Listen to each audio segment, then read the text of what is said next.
1,00,000 మంది శివభక్తులతో కలిసి మహారుద్రాక్ష పూజలో పాల్గొనండి. వెంటనే కాల్ చేసి మీ పేరును నమోదు చేసుకోండి.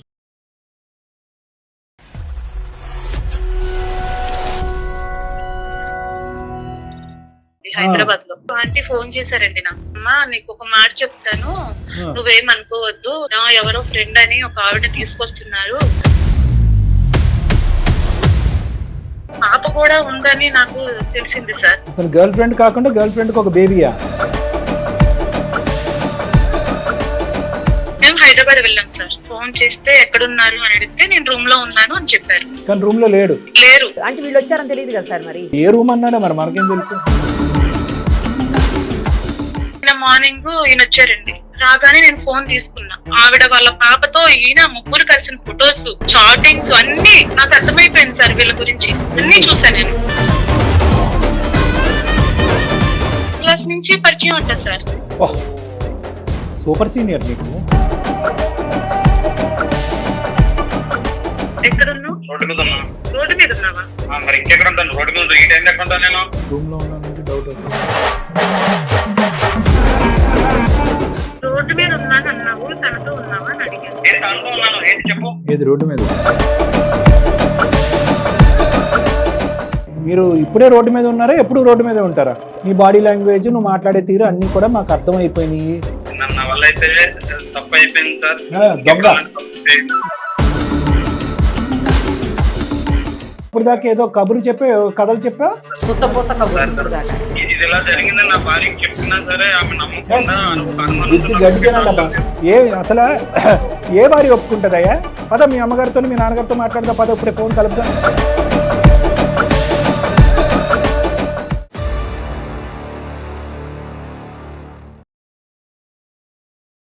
సుమన్ టీవీ అందమైన జీవితం కార్యక్రమానికి స్వాగతం.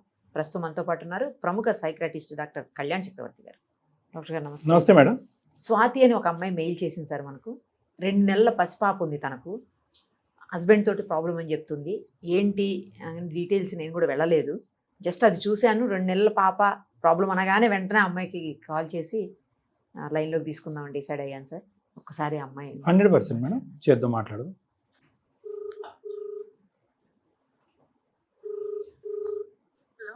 హలో, స్వాతి గారేనా అమ్మా?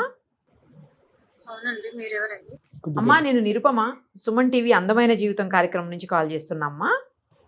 నమస్తే అండి. నమస్తే అమ్మా. నమస్తే. మనతో పాటు డాక్టర్ కళ్యాణ్ చక్రవర్తి గారు ఉన్నారు. అసలు ఏంటి డీటెయిల్డ్గా చెప్తారా కొంచెం? డాక్టర్ గారు కూడా వింటారు. Okay madam. ఎస్. నాది అరేంజ్ మ్యారేజ్ సార్.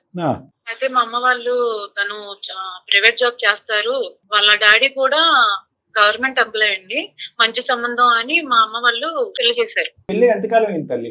1.5 year అండి. 1.5 year అయింది. నీకు 2 months ఓల్డ్ బేబీ. అతను మంచి జాబ్ అని చెప్పి మీ తల్లిదండ్రులు అరేంజ్ మ్యారేజ్ చేశారు. అవును సార్. మీరు ఉండేది హైదరాబాద్ లో? నేను ప్రెసెంట్ విజయవాడలో ఉంటున్నామండి. మా అమ్మ వాళ్ళది విజయవాడ. అమ్మవాడితో ఉన్నారు కావును. అంటే బిడ్డ, చంటి బిడ్డ. మ్యారేజ్ అయిన తర్వాత 3 months హైదరాబాద్ లో తన రూమ్ లోనే ఉంచుకున్నారు.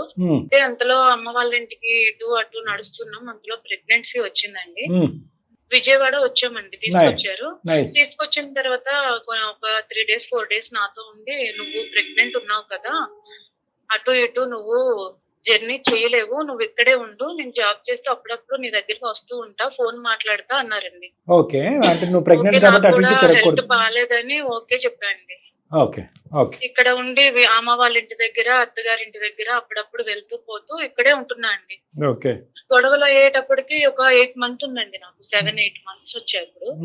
అయితే ఇట్లా అయినా ఫోన్ కాల్స్ చేయకుండా, నాతో మాట్లాడకుండా, నా దగ్గర రావటం మానేసి చాలా టార్చర్ లా అనిపించిందండి నాకు. ఎందుకంటే చాలా బాధ, ఏం చేయాలో తెలియట్లేదు. ఆయన ఫోన్ మాట్లాడట్లేదు. ప్రెగ్నెన్సీ ఉంటే పక్కనే ఉండాలి అని ఏ ఆడవాళ్ళకైనా అనిపిస్తుంది కదండి. నేను అంతకు ముందు మ్యారేజ్ అయిన తర్వాత అక్కడే ఉన్నాను కదా సార్. అక్కడ ఇంటి ఓనర్ గారు కూడా ఆంటీ చాలా మంచిదండి. నాతో ఎప్పుడు అంటే ఆయనకి ఎప్పుడైనా ఫోన్ చేసి కొంచెం చూసుకోండి, ఏమైనా తినకపోయినా కొంచెం తీసుకెళ్లి ఇవ్వండి అని ఆంటీకి చెప్తూ ఉంటానండి. అట్లా మాట్లాడుతూ నాతో చాలా మంచిగా ఉంటారు ఆంటీ. ఎవరమ్మా ఇక్కడ హైదరాబాద్ లో ఉన్న ఇంటి ఓనర్ ఆంటీ అండి, హైదరాబాద్ లో. ఇతను ఫోన్ చేయడం ఎందుకు తగ్గిపోయింది అనేదమ్మా? ఇతను ఎందుకు కమ్యూనికేషన్ తగ్గిపోయింది? ఇతను విజయవాడ ఎందుకు రావటం మానేశాడు? అయితే అంతలోగా ఒక రోజు ఆంటీ ఫోన్ చేశారండి నాకు. ఫోన్ చేసి అమ్మా నీకు ఒక మాట చెప్తాను, నువ్వేమనుకోవద్దు, సరిగ్గా రావట్లేదు, మీ వారు సరిగ్గా ఉండట్లేదు, ఎవరో ఫ్రెండ్ అని ఒక ఆవిడని తీసుకొస్తున్నారు. ఓకే. నేను అడిగితే మీ రిలేటివ్స్ అని చెప్పారు అని అన్నారు ఆంటీ. నేను రిలేటివ్స్ ఆంటీ భర్త పరుగు పోకూడదని చెప్పి మీరు కవర్ చేశారు. బాగా కవర్ చేశాను. అవును సార్. నేను ఏంటంటే తనకి ఒక పాప కూడా ఉందని నాకు తెలిసింది సార్. ఏదమ్మా? ఆమె ఈయన మాట్లాడుతున్నాడు కదా, ఆమెకు ఒక పాప కూడా ఉందని తెలిసింది. గర్ల్ ఫ్రెండ్ కాకుండా గర్ల్ ఫ్రెండ్ కి ఒక బేబీయా? అవును సార్. తనకు ఒక పాప ఉంది, తన భర్త చనిపోయాడు. ఈయనకి ఏదైనా జాబ్ కోసమని ఈమెకి అడగడానికని ఈమె ఈయన దగ్గరికి వచ్చిందండి. అది కదమ్మా, మీ జర్నీ కంటే వాళ్ళ జర్నీ ముందు ఉన్నట్టుంది కదమ్మా. ఇప్పుడు నీకు 2 నెలల బిడ్డ ప్రెగ్నెన్సీ అని చెప్పి ఇక్కడికి వచ్చావు, అతను ఇక్కడ దింపేసి జర్నీ ఎందుకు అటు ఇటు అని చెప్పి నీ మీద ఏదో సానుభూతి చూపెట్టి ఇక్కడ పెట్టేశాడు. అంటే నీ పెళ్ళప్పటి నుంచి నడుస్తుందేమో కదా ఈ కథ. పెళ్లి కంటే ముందా ఏంటి? ఏం జరిగిందంటే సార్, మా నాన్నగారితో నాన్న ఈయన చూడాలని ఉంది, ఒకసారి వెళ్ళొద్దామని మేము హైదరాబాద్ వెళ్ళాం సార్. హైదరాబాద్ వెళ్ళి రూమ్ కి వెళ్ళిన తర్వాత ఫోన్ చేశాను, ఈయన లేదని. ఫోన్ చేస్తే ఎక్కడున్నారు అని అడిగితే నేను రూమ్ లో ఉన్నాను అని చెప్పారు. కానీ రూమ్ లో లేరు. మేము రూమ్ లోనే ఉన్నాం సార్. మీరు రూమ్ లో ఉండి ఫోన్ చేస్తే నేను రూమ్ లో ఉన్నానని చెప్తున్నాడు. అంటే వీళ్ళు వచ్చారని తెలియదు కదా సార్. మరి అదే ఎక్కడున్నాడు, ఏ రూమ్ అన్నాడో మరి మనకేం తెలుసు.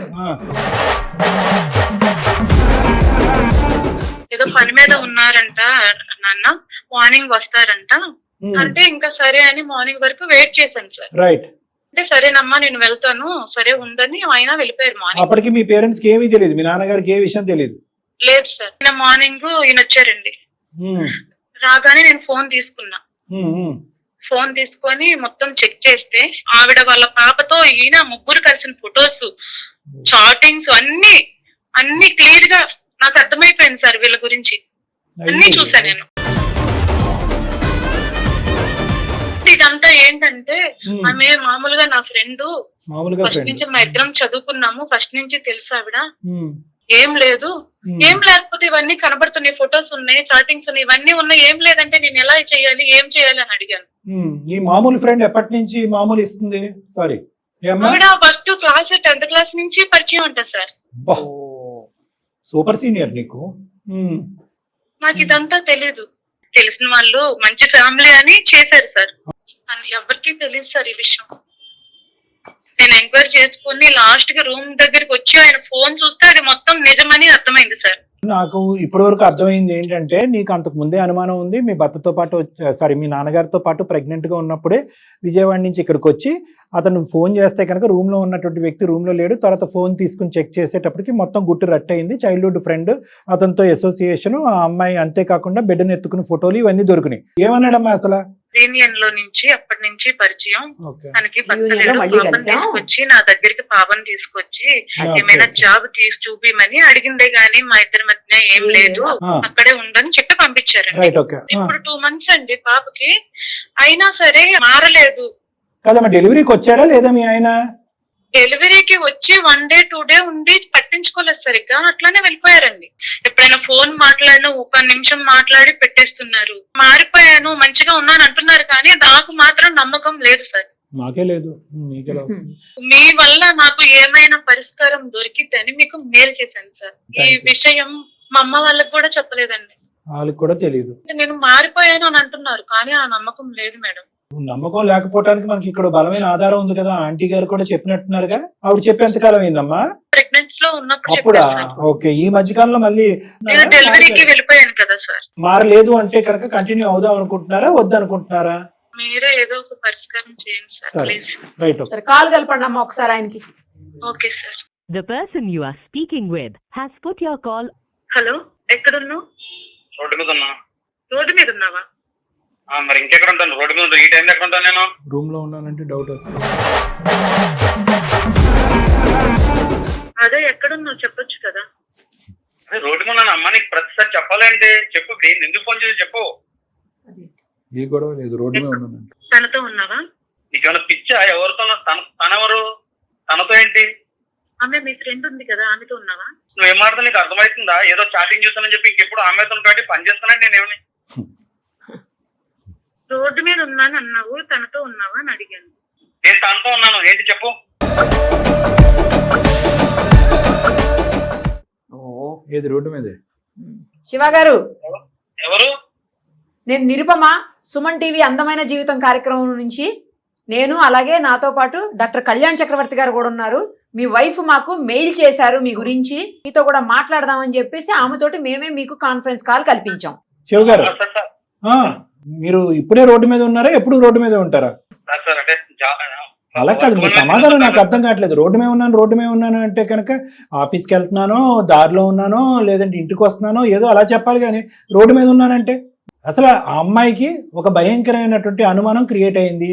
ఏ భార్యకి తన జీవితాంతం పెళ్లి ఎంతకాలం నిలిస్తే అంతకాలం రాకూడనటువంటి ఒక అభద్రత క్రియేట్ అయింది. అభద్రత క్లియర్ చేయవలసిన బాధ్యత మీదిగా మీరు అంత రోడ్డు మీద ఉన్నాను అలాంటి అలా. సార్ భార్య అంటే ఫోన్ చేస్తారు సార్, ఏదో ఒక వర్కింగ్ టైం ఉంటది, ఈవినింగ్ చేస్తారు, నైట్ చేస్తారు, ఎర్లీ మార్నింగ్ చేస్తారు. ఎప్పుడు పడినప్పుడు చేస్తుంటది నా భార్య.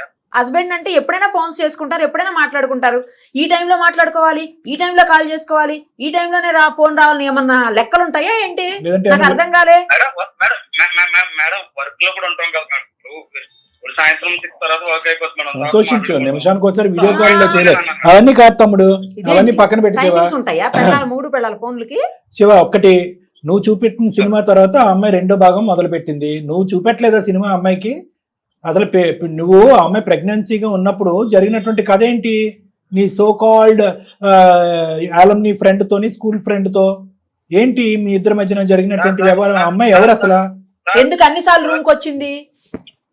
సార్ ఆమెకి నాకు ఎలాంటి సంబంధం లేదు సార్. చిన్నప్పుడు 10th క్లాస్ చదువుకున్న అమ్మాయి చాలా సంవత్సరాల తర్వాత నా నెంబర్ తీసుకుని వేరే ఫ్రెండ్ దగ్గర ఫోన్ చేసింది సార్.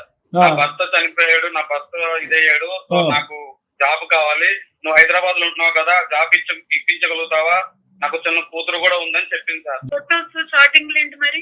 వాన లాంటి కూడా వస్తూ పోతూ ఉందని చెప్పింది కదా బాబు. జాబ్ కావాలంటే ఒక మగవాడు ఒంటరిగా ఉన్నప్పుడు పిల్లని ఎత్తుకుని అన్నిసార్లు వస్తది. ఎవరన్నా ఆడపిల్ల చాటింగ్లు చూడలేదా నీ భార్య? ఇంక వేరే ఫోన్ కాల్స్ చూడలేదా? ఎందుకు జాబ్ కావాలంటే రూమ్ ఏం లేదు సార్. మరి మీ రూమ్ కి అన్నిసార్లు ఎందుకు వచ్చింది సార్? ఇప్పుడు వచ్చినట్టునే జాబ్ అయిపోతుంది మేడం. ఆమె ఒకసారి ఫోన్ లో మాట్లాడొచ్చు కదా, సరే ఇంటర్వ్యూకి అటెండ్ అవ్వాలన్నట్టు చెప్తే ఫోన్ లో మాట్లాడుకోవచ్చు కదా. లాంగ్ నుంచి వస్తుంది కదా. అదే శివ గారు, ఫోన్ లో మాట్లాడుకుంటే అయిపోద్ది కదా, దానికి రూమ్ కి ఎందుకు ప్రతిసారి రావటం? ఏమయ్యా, కమ్యూనికేషన్ ఎందుకు తగ్గింది? నువ్వు అక్కడికి వెళ్ళటం ఎందుకు తగ్గింది? ఆ అమ్మాయిని వెనక్కి తీసుకురావటం ఎందుకు తగ్గింది? అవి చెప్పండి. నేను కొంచెం జాబ్ వర్క్ లో కొంచెం బిజీ అయ్యి కొంచెం తక్కువ మాట్లాడినా సార్, అంతకన్నా ఏం లేదు సార్. సరే, ఇవన్నీ కాదు, నీ వర్క్ మేము ఎక్కడ చూసామయ్యా. ఇవన్నీ పక్కన పెట్టు. మెసేజెస్ ఏంటి, ఫోన్ కాల్స్ ఏంటి, ఆ అమ్మాయి చేతిలో ఉన్న బిడ్డ ఎవరు బిడ్డ? తనైతే నా 10th క్లాస్ ఫ్రెండ్ సార్. నాకు జాబ్ నచ్చకవా, నాకు ఒక కూతురు పుట్టింది, నా పరిస్థితి బాగాలేదంటే సరే అని చెప్పేసి నేను మాట్లాడి జాబ్ ఇప్పించడం మాత్రమే జరిగింది సార్. నీ జీవితంలో మీ భార్య కాకుండా వేరే స్త్రీ ఉందా లేదా? ఉంటే గింటే కనుక ఎంత పర్సంటేజ్ ఉంది? ఆ అమ్మాయి చేతిలో ఉన్నటువంటి బిడ్డ నీ బిడ్డ కాదా? ఇలాంటి ప్రశ్నలకు అన్ని స్ట్రైట్ ఫార్వర్డ్ గా సమాధానం చెప్పు. సార్ అలాంటిది ఏం లేదు సార్. బాబు శివ, నువ్వు నీళ్లు నవలద్దు. ఒకటి, నీ బాడీ లాంగ్వేజ్, నువ్వు మాట్లాడే తీరు అన్ని కూడా మాకు అర్థమైపోయినాయి. ఏమీ లేకుండా ఆ అమ్మాయి ఒక మెంటల్ది ఏదో సృష్టించుకుంటే కలగంటుంది అనేది కాదు. నీ కమ్యూనికేషన్ తగ్గిపోవటానికి ఒక కారణం ఉంది. మీ ఆవిడ్ని ప్రత్యేకంగా వచ్చి ఇక్కడే ఉండి నువ్వు హైదరాబాద్ నుంచి విజయవాడ రాకుండా రూములు మారుస్తూ ఆ అమ్మాయి రూమ్కి వచ్చినా కూడా నేను రూమ్లోనే ఉన్నానని అబద్ధం ఆడేసి మెసేజ్లు ఇవన్నీ కనిపించిన తర్వాత ఏమీ లేదు సార్ అంటే శుభ్రంగా కడుపు నిండా బిర్యానీ తినేసి ఇప్పుడు చేయి కడుక్కుంటూ వెళ్ళిపోతున్నావు డబ్బులు కట్టకుండా హోటల్లోంచి. నువ్వు అలా కాదు, నేను చెప్పేది క్లియర్ కట్గా విను. ఇప్పటి వరకు నీ భార్య చాలా అమాయకురాలు, చాలా ఇన్నోసెంట్. ఆ అమ్మాయి చాలా డెలికేట్గా డీల్ చేస్తుంది. ఎందుకు డెలికేట్గా డీల్ చేస్తుంది అంటే కేవలం ఈ పెళ్లి నీ పరువు పోకూడదని చెప్పి. ఇప్పటికీ కూడా అది బంధం, ప్రేమ అంటే అది ఇప్పటికి కూడా మొగుడిని కాపాడుకుంటుంది. ఇదే ఇంకో అమ్మాయి అయితే కనుక 10 నిమిషాల్లో పంచాయతీ పెట్టి 100 మందిని కూర్చోబెట్టి నీ బట్టలు ఉడదీస్తుండేది. తప్పుగా అనుకోద్దు నేను ఇలా మాట్లాడుతున్నానని చెప్పి. నువ్వు ఉన్నది ఉన్నట్టుగా ఒప్పుకో. లేదంటే కనుక ఆ అమ్మాయి ద్వారా మేము పేరెంట్స్ అందరినీ పిలిపించి మొత్తం పంచాయతీ పెట్టిస్తాం. ఈ అబ్బాయి పేరెంట్స్ కూడా పిలవాలి సార్. అంతా ఇరువైపుల పేరెంట్స్ మొత్తం అంతా వస్తుంది. అప్పుడు నువ్వు ఎవరికి ఏ కాకమ్మ కబుర్లు చెప్దాం అనుకున్నావో నీ ఇష్టం. నా వల్ల అయితే తప్పు అయిపోయింది సార్.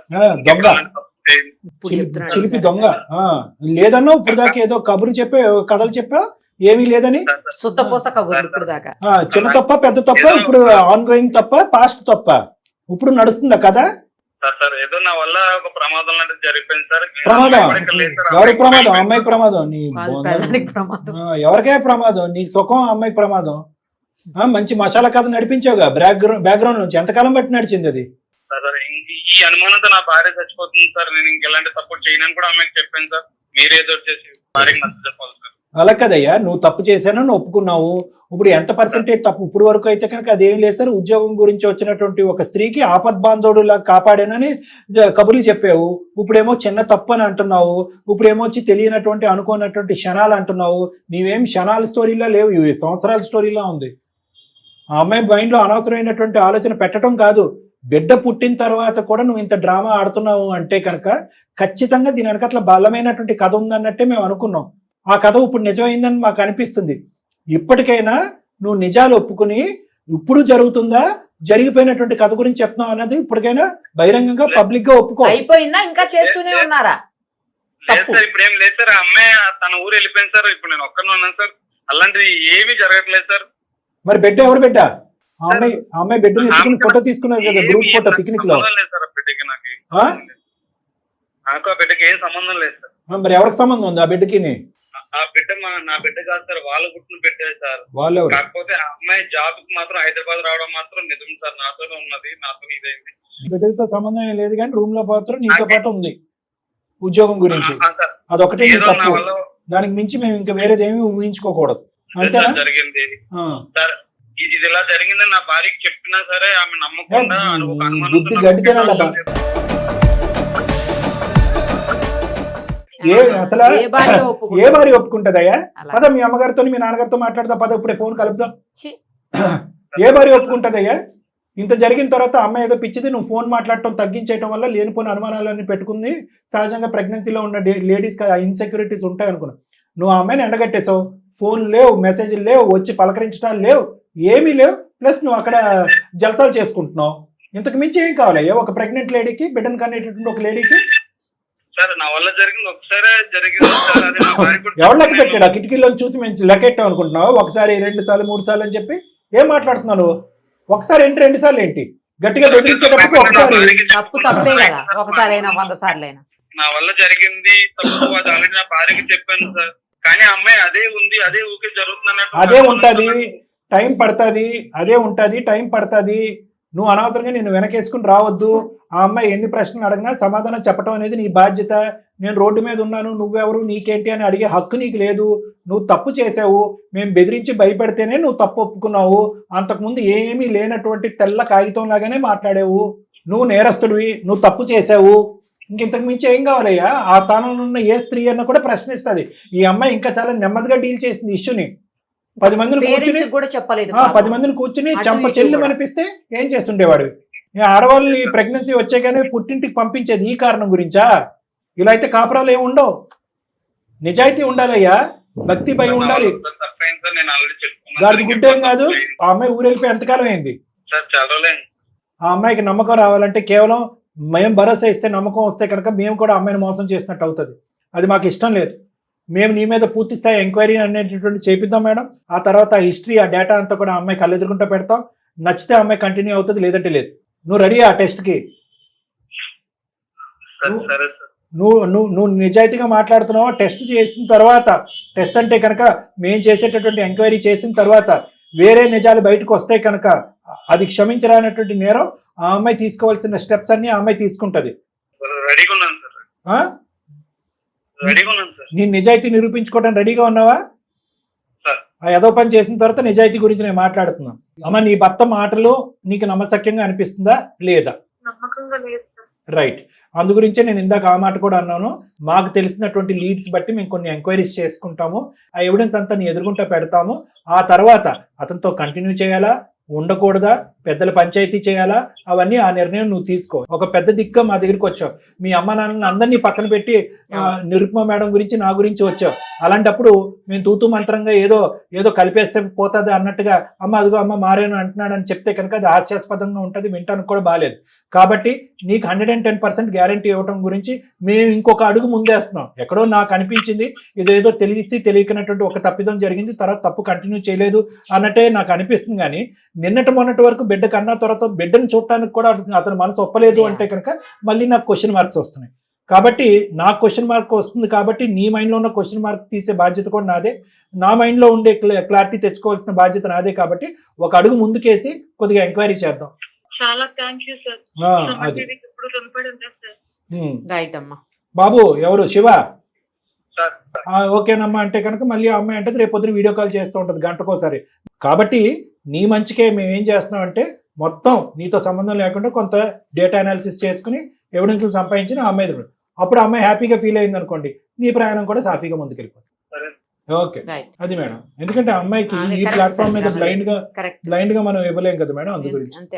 ఎందుకంటే నసుకుతున్నాడు మేడం. భరోసా ఉండే మనిషికి చాలా గట్టిగా మాట్లాడుతుంది. ఎస్ సార్ నేను తప్పు జరిగింది, ఇక ముందు నేను చేయట్లేదు, మీరు ఏం చేసుకుంటే చేసుకోండి, అన్నిటికీ నేను రెడీ అన్నట్టు అనాలి కదా మేడం, అనట్లేదు. సో మనం అమ్మాయికి బ్లైండ్ ఫెయిత్ ఇవ్వలేము. సో కాబట్టి కరెక్ట్ 100% కరెక్ట్ డెసిషన్ సార్ మీది. Thank you so much.